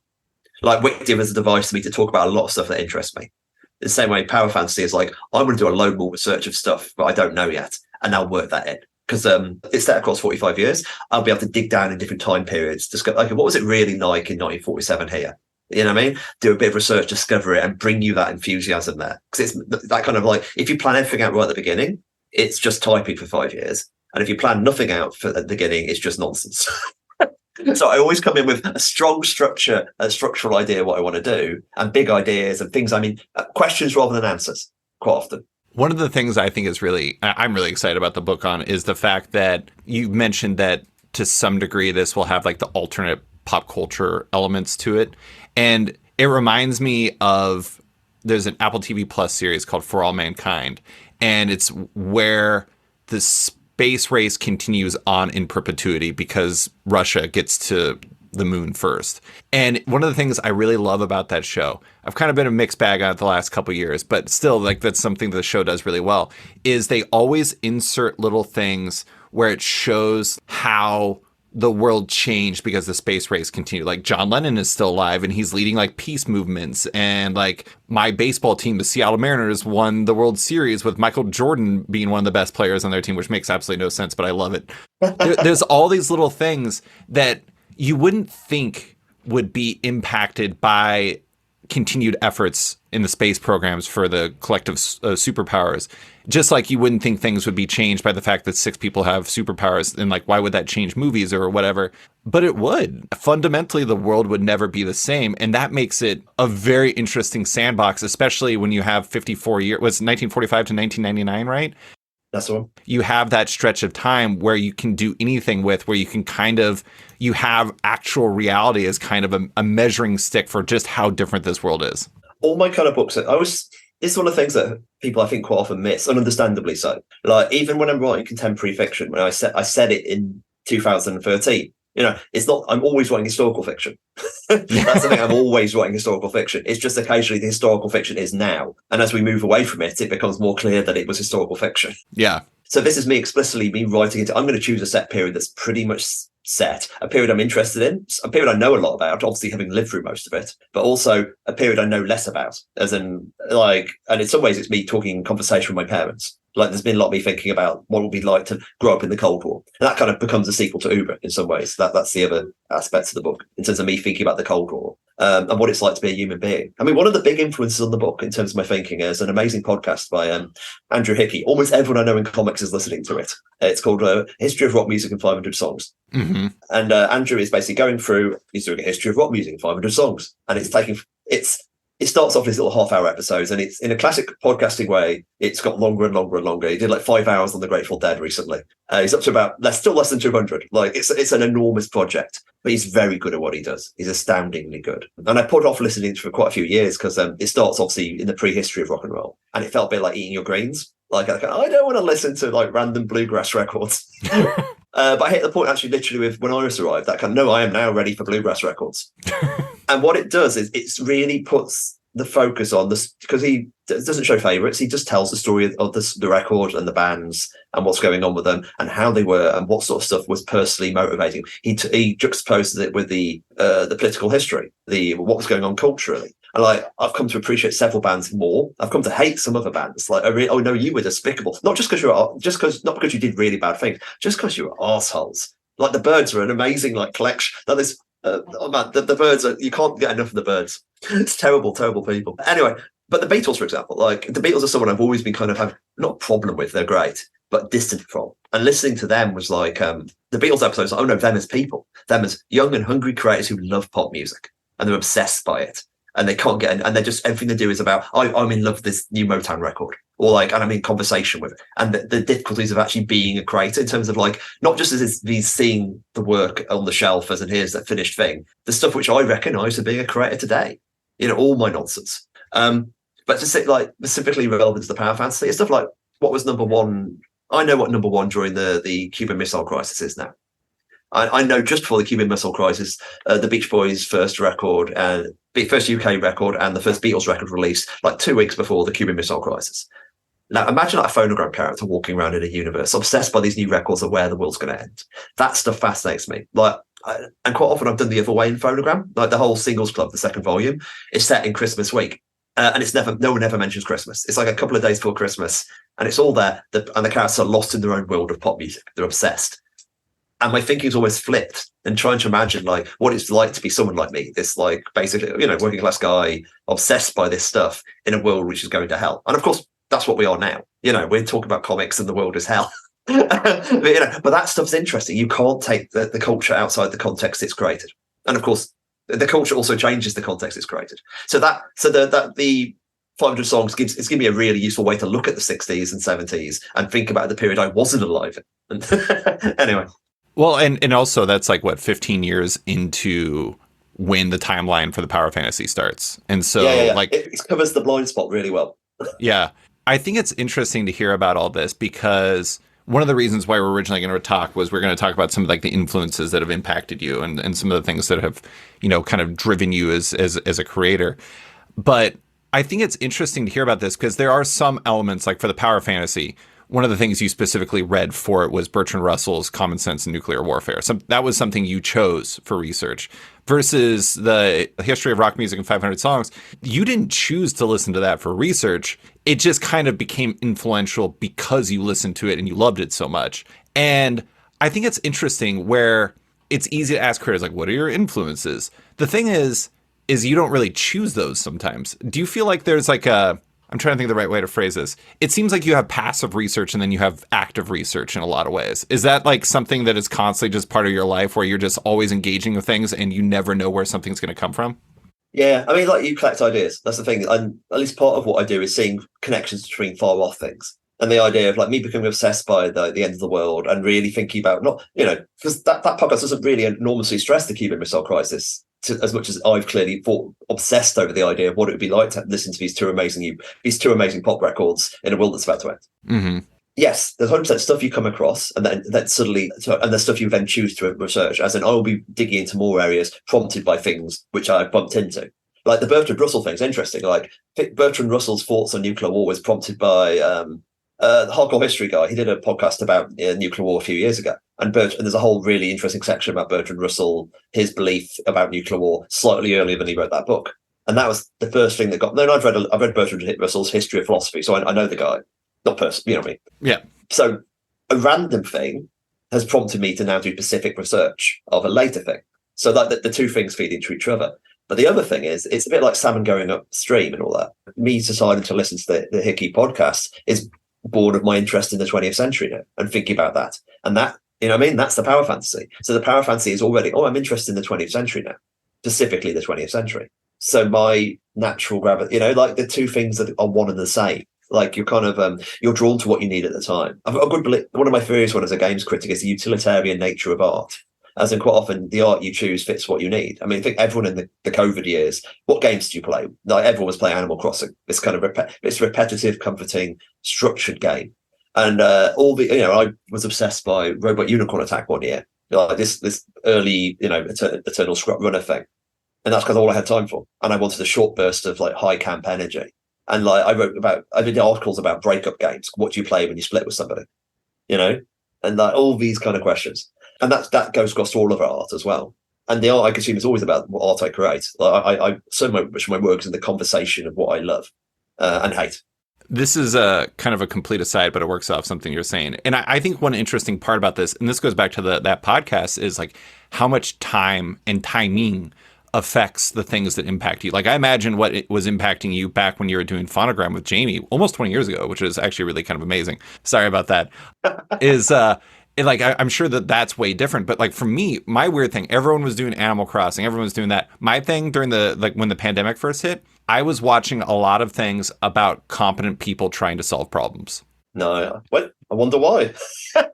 I wonder why. I didn't realize that until later. It was like I was watching like Parks and Recreation and like Zodiac and Spotlight and like The Martian and things like that, and things that really, I mean, it doesn't take a psychologist to figure out why I was doing that, but at the same time, it is interesting to think about how these events don't just affect society, but affect us as individuals. And like that in its own way is a significant influence, like the context of time. What did I do during the lockdown? One of my big things, I painted a lot of Warhammer miniatures. What Warhammer miniatures did I paint? I painted an army of ghosts. Like, literally, I was sitting there daubing these kind of incredibly gothic, mud-covered creatures. And it's like, wonder what's going on here. Just a few more questions, but do you think the power fantasy is a pop book for you? I think all my books are pop books. Like I do. Do you think commercially? Laugh about, what do you think commercially? I mean, do you think commercially? Like, is that something that factors into your thinking as you're creating something? I think it's occasionally what the level of the book is, and it's like Bowie deciding like I'm going to make Let's Dance. It's like kind of like, I want to do this kind of record now, or what the idea is. Like you sort of knew that Ludacris is never going to sell. Yeah. I hoped it sold more than it did, but like, but at the same time, like what the idea could be. For me, like pop. I mean, but funny when you said pop, I was thinking about the opposite. I thought you meant aesthetic. I was immediately got to the two poles of my work. Is it pop or is it goth? And Die is goth. Wickdiv is pop, despite that Wickdiv is incredibly goth as well. But like the aesthetic, I think it's a pop book in that way. It's certainly the aesthetic feels pop, even though it's got some of the most insanely goth stuff I've ever written in there. Oh my god, some of the characters, it really is some of the grimmest ideas I've ever had. But at the same time, it sings. The first two lines immediately it's in one of my books, in terms of the first line is, oh, it's this, and then breaks your neck and goes another way. And it's about this weird duality in life. I found myself thinking, could it be more pop? And I was like, well, if I was more cynical, I would do this. And I'm not. Because I think the most pop thing is to do really good work. And that sounds incredibly self-serving. You know what I mean? Like, if I wanted my work to be more pop, I would make my characters more likable. I say that across my entire work. I don't know if that would make it more pop, though, because it would be fake. Because I that's why I was talking to somebody about this yesterday. I think that authenticity is important, and if you were trying to be something you weren't, readers would know almost instantaneously. I agree entirely. It's like I tend to think people are flawed and they aim for transcendence. Like most of my stories are about people who are deeply flawed, and the ones who are winning the story find a moment to become better. That's all my, and I tend that's my, not all of them, almost all of them, and the ones who don't tend to die badly. What I mean? And it could be quite a long road there, but that's always my kind of like my Catholic nonsense jumps me. If I made them softer, I think that the flip is they're quite compelling. Like I always aim for compelling rather than likable. I mean, look at my Marvel. Not always true. I mean, my Eternals was always like, the one way to do Eternals would be to make them more normal, make them more relatable. And I went, no, I'm going to make them weirder, because the weirder makes them more, I know who they are now. Yeah. Like, and that's the thing. I think, oh no, I know why I'm reading these people, and like why their fictional lives might be worth following. I mean, Brian was talking about this. The more specific you get, the more people relate. And there's a bit of that. As a note, that's an awful thing. Oh, that's a terrible thing, but I kind of recognize it. I like to have people admit things about themselves. I think I've told you this before. Eternals never really worked for me before, But I think the two things that really unlocked it for me are two things you specifically did. First, the machine that is the planet Earth, having that as a narrator that kind of engages me into the story helped me find my way in. But then on top of it, the fact that every time they die, I mean, spoilers for a 4-year-old comic now, every time they die, a human dies so they can be reborn. And I think that type of stuff shifted them from these gods that were interesting, but they didn't have as much tension as I think that they needed, into something where there was a real cost to their existence in a way that you understood them through this like scathing machine that judged them constantly, and everyone else, to be fair. And that was kind of the way in. And I think that that's interesting. And that kind of fits like the way you work, I think, in a lot of ways, is that you're approaching a lot of ideas that maybe wouldn't necessarily be the most commercial version of it, but you find ways in that makes it something that people can't help but love. But I mean, like, Wickdiv is a perfect example. I mean, I was talking to Chip about this on the podcast recently. Like, for Wickdiv and Sex Criminals, it wasn't just it had fans. It had people who felt like they were a part of something. And that is a bird of a completely different feather. Yeah, honestly, like the I get tattoos people, you know what I mean? Like, they're really, you want to be part of a life in a big way. And I think that's one of the joys of, I think I chatted about this with Chip on the panel at Emerald City, but like, we got to see people grow up, you know, across the 5 years. It was like going on tour. It was like being bands on tour. You checked in with people on cons. They said, oh, I've seen you. You're now a year older. People who were like 14 were like 19 when it ended. You know what I mean? And all this stuff is very real. And you kind of hope that's in the work. And everything you said is very kind. And that's always the goal. You know what I mean? Like, you think, how is this interesting? Like, and is this truth about people? Yeah. It's interesting. I've said earlier, like, we're obviously a few months away from the release, and we haven't given the names of any of the characters yet. But like, it's the same with Wickdiv, the character-led book. You know, this is a character. So early on with Wickdiv, we talked about the ideas about gods and reincarnations and pop stars and all that kind of stuff. So at that stage with the power fantasy, we're talking about these broad ideas about this human scale Cold War, this interpersonal, all that. So this is the vibes and the questions that turn up. But like, in 5 years' time, ideally, when people talk about the power fantasy, it'll be the characters. You know, it'd be like, you know, that would be like, oh, what? I don't even want to give the names yet. You know what I mean? There's that level of like, I want to, you know, the Hickman idea that he doesn't want anything to be about the books before you buy it. I'm not quite as strong as Hickman. I quite like teasers if you do the right teasers. But like, the other part of me agrees with it. I mean, like, I love so much what Casper did with that teaser image. You know, they kind of like, you got the character, the big heavier guy, and he, you know, he's got his little floating spliff. And when we had the floating spliff in the pages we did, it's like, oh no, that's what people will love. You know, and that's in fiction, the kind of the small thing. It's like, you know, lying cat. You know, just saying lying all the time. You don't need, all you need is the cat that says lying. I mean, I actually think that one of the underrated parts about Wickdiv too is the fact that like that was a book that just fueled cosplay. It made people want to dress as them. I'm very excited to see how somebody pulls off the floating spliff because that is going to be, someone's going to figure it out and you're going to be like, holy shit, this person nailed it. There's a lot of Warhammer people do really cool stuff with magnets. Like, they get hover tanks, and like, yeah, someone could do a magnet thing probably. It's a real joy. I mean, you know, the cosplay stuff was. I remember like Fraction talking about, you know, the incredible cosplay design of Hawkeye, just the wear purple, one sticker in the right place, incredibly minimalistic cosplay. And Jamie's always had an eye for like something that's, you know, beautiful yet achievable. And I'm not sure if he thinks about can people cosplay it, but his aesthetic really serves to it. And we often talk about how that looks cosplayable. I mean, I just said it literally in the last page I sent to Marvel. In fact, literally the last page. And I think we're setting someone a high-level cosplay challenge with this look. You know? Yeah. I know that we don't know the name of the characters, but I will say the title of the book by itself is really something. Thank you. The power fantasy is such a perfect and simple title that it can't help but draw you in. I don't know what it is. It's just, it's so smart and it's so clever. I remember you told me it a while back, and I remember as soon as I saw it, I'm like, I don't even know what this book is going to be, but I want to know what it's going to be because of that title. I hope you're proud of that one. It's a good one. The working title was actually just the superpowers, like, which is like, is a great title in its own way. But of course, it's also trademarked. Like Marvel and DC own the, you know, so we couldn't. So I fought around a bit, and the power fan. Oh no, that's it. That kind of what's I think is interesting about it. You almost hear the quotation marks around it. Like it's one of those kind of like, it almost feels like an academic text. There's something quite confrontational about it. And like, obviously there's multiple levels of pun inside there as well, and all the, you know, and the fundamental, the book is about the idea of the fantasy of power. The second, you can't have the fundamental law. If you had enough power, everything would be fine. No, because your power is always limited by people as powerful as you are. And always kind of and also it's a book about the fantasy of power, the idea that power can make a difference in the world in the way we think it can, or at least that power we're talking about here. So all these kind of questions are implicit, and also it sounds like a band name, which is always good. That would be a good band name. I also think it's interesting, too, because it's like, in a lot of ways, the power is fantasy until it becomes a reality, and that's what everyone fears. Like, the fundamental tension of the book is that I think the person, I want to give him a shout out, Thomas Wilde interviewed you from Hard Drive in the halls of Emerald City Comic Con. That was a good chat. It was a really good chat. I enjoyed that. It was a really nice guy. Good job by Thomas. But I love that he pointed out that you've written a superhero book where they must never, ever fight. And I do think it's interesting. I kind of feel like there's something in the air about that. Like, I got a question from my sketched in off-panel mailbag specifically about, like, I don't want superhero stories where they just have a fight and it's just obligatory. I want something that digs a little deeper. And it's funny that, like, that's something I've been feeling too. And then you announce this book right after that person asked it.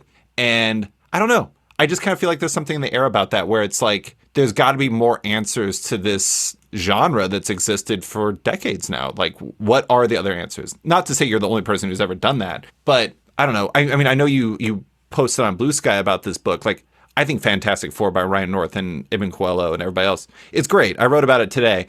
And one of the things I think is interesting about it is it's fundamentally more about problem solving than it is about fighting. And I like the idea that the power fantasy is going to dig into the dramatic tension presented by power, not by the execution of power, if that makes sense. I'd agree with all of that. I think the thing about the classic superhero genre, like, I'm not the only person to ever said this, but it's a musical. You know, fighting is always, it's like fighting is a metaphor. Wherever in a musical a song would happen is what a fight scene is in a superhero comic. Like, fight scenes are about this expression of emotional, or like the Hegelian dialect. Well, me and my friend Jim Rossignol, literally when we were starting into comics, we had the idea of we want to do all of the Republic by Plato, but as a fight scene between two giant robots. And they were just, the entire comic, like 300 pages, would be a fight scene with them saying the lines back and forth, depending how it went. That would have been sold less than ludicrous, but that's what they do. But at the same time, when you move into a more realist mode of superheroes, that kind of abstractation of violence becomes much more real violence. And a fight scene, in some ways, a fight scene isn't violence. You know, a fight scene is, as I say, it's the aesthetic idea of it's martial art fights, essentially. And at some point, like, that feels distasteful to me. Like, at the moment, that's just where my head is. There's a point where I'm not interested as much anymore. What I find interesting is, here's a way of putting it: the power fantasy doesn't have any fighting. Has a lot of violence, and it's not. I'm not interested in fighting because fighting is like a sport. Violence is the direct application of will. Now, it doesn't go to town. It's not that explicit, but it's about where people choose to act or not. And there's also the violence of not acting. And there's a lot. You know, it's one of these books that I don't want to oversell it the wrong way. This is where the Uber ideas come in a bit. Also Immortal X-Men, too, because, the Quiet Council is fundamentally about people forcing their will through decisions and through alliances and through all these different things that fundamentally changes and harms people. But it's not it's not physical violence. It's violence through decision making. The many scenes in issue 1, in fact, all the way through, are these about the decisions of what people have chosen to do or not, or when they did it. You know what I mean? Like, I think part of it's there's a part of it looking at the world. Like, it is easy to imagine a route to civil war in America now. Yes. And by definition, that's fighting. You know, like, and the idea that can we find a way other than fighting, other than the incredible cause of death a civil war cause, can we find a way around that? And that's what we kind of hope we have, because we'd rather not murder each other. And that's I think part of where it comes from. I think it's the idea that that when war is happening all over the world in ways which is horrifying, can we find the way other than this most incredibly violent monstrosities we do to each other? You know what I mean? And without, and just I say all that without just putting a big downer on people's love of superhero comics, because I also, but that kind of, this is a story about this. And I think that's really interesting. Can we find a way to live on this planet without murdering the shit out of each other, basically? As a person who lives in the United States, I heartily support that. Although I do live in Alaska, I just kind of hope everyone forgets about us. Fine, out the way. I'm just going to slowly but surely cross my way into Canada and hope no one notices. Really quick, I just have to mention Casper because I think it's really funny. You'd previously done a book that was a deconstruction of superheroes with a whole lot of Watchmen as DNA. Now you're doing a book with him that is Watchmen if there were 6 Dr. Manhattans, as you put it. I think it's really hilarious that Casper is your Watchmen guy somehow. I don't even know, how did that happen? Oh, it's fun. It's like the Watchmen of it. I mean, when I just first saw Casper's work, when he did Limbo with Dan, I just loved it. It's like, oh, you've got sensibility, you've got a vibe. I really like what you're doing. I'm going to watch it. And when the idea of doing this, approached by Dynamite to do this Peter Cannon book, I find myself thinking about, okay, I clearly want to do a Watchmen deconstruction. I want to do a book about this and my own relationship with it and all that. And then it was like, who do I know who might? Then honestly, just instantly Casper. And that kind of like, in the place of somebody who works well with grids, someone who has a certain form of storytelling, a certain, like an aesthetic. He was just the only guy I knew on the scene who could do it. And I could talk into doing it properly. That's not true. And so it went so well. It was this weird formalist like essay of a book. You kind of often it's an adventure story, but it's still criticism in some ways. So coming off that, I was like, oh no, we should do something else. And I've had a few other ideas. Same with like Stephanie. I had a few ideas with her before we actually did Die. There's one I really wanted to do with Casper, and I killed it for various reasons. I'll come back to it one day, maybe. But this one, I was sort of flirting around because I had the idea for quite a while, early in Immortal until X-Men, and trying to cast the artist, because it doesn't really become a real story until you know what it's going to look like. And like there's various looks it could have. And Casper was always somebody. But it's when I saw his Swan Song issue, the pages from that, which is astounding. It's Maxwell's book. It's a like relationship, and he moves between 2 different modes. And it's one of the ideas that, that's it. Because I want to do a story across 50 years. But the idea is that the periods feel a bit different. And not just as we'll do it. The classic way to do that in a comic is, you do it in the style of comics of the period, which is a really cool idea, but it's also quite insularly about comics. This is not a book about comics. This is a book about the world. So we're going to do the periods having a bit of the vibe of the 80s, a bit of the vibe of the 70s. Our 70s, as you'll see the differences. But at the same time, oh no, this is the 70s vibe. And the fact he's shows great flexibility while still keeping a strong aesthetic core, I was like, oh no, Casper's it. I'll see if he's in for it. And he was absolutely up for it. I'm a bit ashamed that after a book whose basic point was, should probably try moving past Watchmen. I'm doing a book which is, I think more than any other book, this is the one that I think is most influenced by Watchmen. And the defense I would do with that, partially like, why not? Whatever. Like the shrug is important. But the real kind of way I speak to myself is, my problem with like people's Watchmen influence is I always think they take the wrong stuff from it. Like the best, you mentioned earlier about the kind of the timeline changing. The best bit of the Watchmen movie was the credit sequence where he just had fun with the time sequence, as in not the stuff from the book, fundamentally, as in I'm just going to show this cultural history. And some of the stuff that's in Watchmen, which I like and think is underexplored and appeals to me, is the alternate history stuff, which is like the second I like. Watchmen is a rare superhero story told from a single incision point, as in it's basically a very similar Earth until a couple of things change. So that makes it close to science fiction, which is something I like anyway. So there's a rigor to it. 2 is the novel. It's a novel. It's the idea that you can do a story. Okay, the general way people take on Watchmen is superhero deconstruction. But let me throw with this idea. Like this is an idea I had like 2005. People saying, "Oh, it's this era of Watchmen this deconstructionary superhero," and that is simply no longer true. Those books were many people's first superhero comic. So it's no longer deconstruction. It's just another flavor of genre. Or it's the blueprint for some people. Yeah, exactly. But the flip of all that kind of tonal stuff is that specifically Watchmen does. It believes that you can do a serious novel about grown-up emotions about a superhero story in a novel. So that's the real thing. As in, there's been very few attempts to write a novel. There've been really good like adult superhero stories, I stress, but trying to do genuinely a closed novel that uses that amount of superhero DNA to do something slightly different, that hasn't been done very often, at least in my opinion anyway. And that's the bit which I'm trying to run with. The same way like the Peter Cannon point, the point of Watchmen is trying to push yourself harder. This is the reason why all my Watchmen's always been a huge influence, but it's been indirect. Like I've never done 9-panel grids often, stuff like that. It's always been like this whole Wick deal is all my kind of desperate attempt to live up to the challenge of Watchmen. The idea we can really go for this. That stuff's always been there. But yeah, so like I'm definitely kind of almost frustrated with myself. But in some ways, it's like it was the only thing that I had to sort of structure. If I'm going to write a novel, like, it's almost answering why not another great superhero novel? I can say that I can literally hear the internet booing me. The thing I think that's interesting about this, though, is I'm not going to say this equals to the time when it was born, but Watchmen was born from a time of great global tension, and that's somewhere we find ourselves again. So it kind of makes sense that they would be born from not similar, but like a time of tension. That's where a story like that comes from. That's where a story like the power fantasy comes from, is like engaging with the tension that exists around us. The bit that makes Watchmen safer now than then is that everyone who read Watchmen in 1980s thought they were going to die in nuclear war.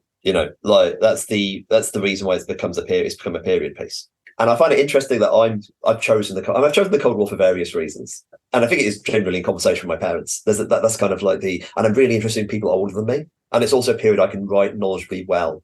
I don't want to write. I always got this accusation of writing young people, which I do obviously, but and this comes to the period novel thing, and I'm always trying to write a period novel. I distrust my ability to write a really pop cultural literate book in 2024. Because I've lived alone in a hole for 4 years, but I think I can write the correct texture in the period I know well. There's a bit of that, as in there's many sorts of novels, but the sort of literary novel which I'm thinking about, like I mentioned the Argus Murdoch earlier, that texture to it, I think that's why I need to make a historical book as well. But me doing a book set in the Cold War when we know the Cold War didn't end the Earth, and then reusing the Cold War as something else. Is it because that's the thing about, I've said this before, I said this in Peter Cannon, as in, we don't know how many timelines there are. What was the chance we got through without killing ourselves? We're not going to run an experiment. We're going to do 1,000 worlds and see how many survived. But in retrospect, we think it had to be like that. And that's the weird thing about linear living, is that we immediately flatten all possibilities down to like that. It's like, if somebody's a different sperm went to a different way, a different person is born, and a serial killer didn't murder a bunch of people or whatever. I'm not saying all serial killers are nature there, by the way. I just pulled a metaphor off the top of my head. It's the Jeffrey Dahmer getting superpowers idea. I mean, it's just like, if the wrong thing happens, it changes the world. But if the right thing happens, it also changes the world. It's what I want to say. I'm using that Jeffrey Dahmer to fight because I don't want to get people the wrong. I don't think. Okay, I'm not going to promise it. But the potential of Jeffrey Dahmer getting superpowers is more interesting to me than Jeffrey Dahmer getting superpowers. Because Jeffrey Dahmer's superpowers just leads to a lot of body horror. But knowing that they could, that's the sort of question I think is most interesting. I mean, it's like the doomsday clock in Watchmen. It's just like, that's the tension. It isn't necessarily that nuclear war will happen. It's that it could happen. And that's the scary part. But to close, I actually just want to talk about something that brings this all together. So you just finished your final Marvel script. You've announced the power fantasy. You have your OGN coming at some point with Stephanie. You got a lot of different things going, but you're definitely entering into the next phase of your career in some ways. Whatever this era is, we'll define that later once you get through it. But what has you most excited about this phase of your career? Are you really excited to get back into the creator-owned space? I am. Honestly, it's like I said earlier about the downloading in my brain, as in I forget about stuff. I'm just really excited to have the space to attack the page in different ways. And I'm quite glad that the deadlines are quite pressing. I'm Casper's at work and Casper will finish the first issue mid-April. So I need to motor. And I'm just so hungry to put more meat on the specifics of different bits of power fantasy. Because I'm in that place where I know so much about the book. I know all these characters' biographies and different ways they've interacted across this 50-year period. I know all that. And now I've just really got to do some really hard sequencing. Okay, when is issue 6 when we do this, or issue 7? That kind of stuff. And I've got all that. And it's solving an amazingly complicated logic puzzle against a time limit. And this is what I live for. But when I solve that and start actually getting ahead on it, then time starts opening up. And I'm like, okay, what else am I going to do? Because I won't just be doing one book, because I'm incapable of doing that. I mean, I promised a script to somebody else, so that's on the table. That's 2 books. I probably won't be doing 2 books either. I mean, do I write more comics? Do I actually just sit down and write the novel? Do I actually sleep? Do I see my child? So the best thing about my life at the moment, not the best thing, one of the best things the last few years is that, I do almost all the cooking in the house now. I was hungry to have my life turned upside down that way, and it's incredibly nice. Well, all of your stuff is incredibly nice. Well, except for when it's not, but I still enjoy that part of it. But Kieron, that is all I have for you. Thank you so much for coming on and talk about your time at Marvel, the power fantasy, and everything else. I really appreciate you taking the time. Lovely to be here. Thanks for listening to this week's episode of Off Panel with writer Kieron Gillen. You can find him on Blue Sky and his work in Rise of the Powers of X, X-Men Forever, and the upcoming The Power Fantasy. Big thanks to Deanna Chapman for stepping in to edit this week's episode. If it sounds better than usual, it's because of her. Love Off Panel and want to support it? Subscribe to the podcast on Apple Podcasts today and give the show a rating or review while you're at it, but 5 stars only. You can also support the show by backing it on Patreon. Find the show at patreon.com/offpanel. And when you back it on there, you get early access to each week's podcast as well as weekly content and more. Want even more? Subscribe to my subscription comic site Sketched at sketch.com for long-form articles, interviews, and the rest of the site's content. You can find Off-Panel and Sketched on social media by following on Twitter and Instagram at @SketchComic or following me at @SliceFriedGold. Big thanks to all my existing patrons, including John Auerbach, Dustin Weaver, Ninja Assassin Love Story Webcomic, Brandon Heyman, Aiden Hammond, Kenny Myers, JKJ Art, Faith Aaron Hicks, Yeah Comics, Ben Rowe, Cameron Brown, Jonathan Breen, Danny Ollie, Charlie Stickney, Tom Drennan, Jeremy Thomas Burke, Jared Schwab, Scott Dunn, Chip Mosher, Alan Ellsworth, Seth Pomeroy, James McEwen, Andrew Lehman, Christina Merkler, Scott Place, Travis Gibb, Darcy Van Polgees, Travis Schmeiser, Tom Evans, Natalie Mockery, Reed Beeman, Kelly Sudaconic, Max Wood, Jeremy Lambert, Brian Holt, Chris Doré, Nir Levy, Jason Hussa, Kieron Gillen, Jonathan Kent Uratam, Henry Johnson, Django Boren, James Tynan IV, Chris Langford, Jason Wood, Tom Peachy, Ben Domstead, Rom V, Nick Walker, Patrick Hoyle, Isaac Oren, Caves and Tights Podcast, Klaus Vandeven, Submed Industries, Jack Mulqueen, Carl Kerschel, Robert Masella, Elza Chartier, Luke Nakashoji, Dr. Luke, Scott Hazelwood, Canadian by Proxy, Bradley Rader, Carl Choi, Brendan DePillis, Patrick Bauer, Declan Shalvey, Dan Carino, Adam Freeman, Ben Wild, Brian Klein Q, Liana Kangas, Nick Bennett, Daniel Whitfield, Susanna Polo, Reed Hinkley Barnes, Mario Tiambang, Andrew Carita, Stephen Holt, Philip Myrick, Chris Pachal, Torrin Grunbeck, Fuzz Bubbles, Christopher Todd, Transmitter Down, Waltz Comics and Books, Akil Wilson, Alex Dimitriopoulos, Terry Dodson, Wesley Giff, Sean Kirkham, Brett A. Schmidt, Jason Goodmanson, Paul Reinwan, Vita Ayala, Achilles, Philip Seavey, Al Ewing, Ryan Alcock, David Kelly, Nick Polito, Matthew Groom, Jason Massey, Adam Bogert, Matthew Taylor, Nick Patera, Jacob Sorelli, Ford Gilmore, David Baraldi, Nick Hall, Bjorn Basin, John Hendricks, Steve Anderson, Ian Maxfield, Cliff Chang, Colin McMahon, Adam Highfield, Fiona Staples, Mark Abnett, Michael Shirley, Tom Barnett, Jim Demonakos, Norbert, Nick Lowe, James Kaplan, and Mission Comics and Art in San Francisco. You guys are all the best. A quick thanks to Wolfpack for letting me use their song Outro as the show's opening theme, and to Upright T-Rex Music, who wrote and performed Odd-Panel's outro and ad music just for the show. Check out both their music on Spotify because it's completely delightful. Thanks for listening, and tune in next week for another episode.